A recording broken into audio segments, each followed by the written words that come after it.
Bismillahirrahmanirrahim. Assalamualaikum, salam sejahtera. Untuk hari ini saya nak share macam mana pegawai-pegawai di PPD JPN yang menggunakan email CM D5 boleh menggunakan Canva for Education secara percuma menggunakan email D5 masing-masing.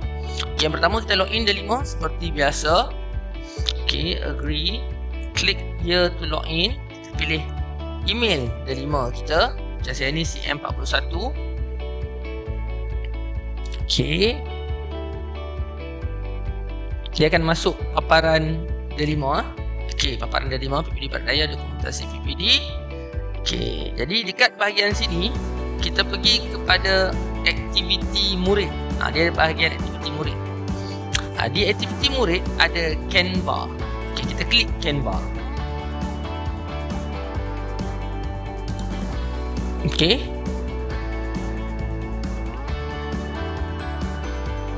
okey, untuk kali pertama kita masuk dia akan keluar macam ni.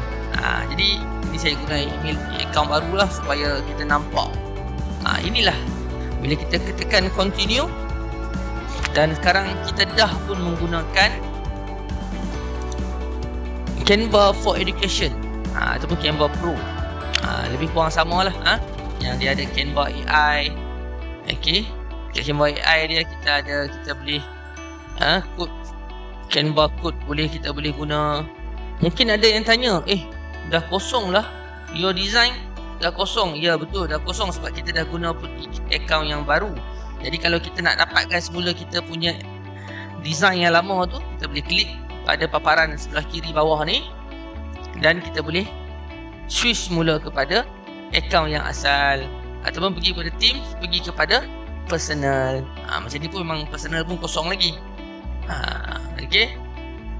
Jadi ini personal punya. Jadi kita boleh tengok lah, sepatutnya adalah kita punya design yang lama dekat bahagian personal. Kalau kita guna email yang sama. Jadi untuk dapat yang pro, gunalah PPD masing-masing ataupun JPN. Sekian, terima kasih. Assalamualaikum, salam sejahtera. Bye bye.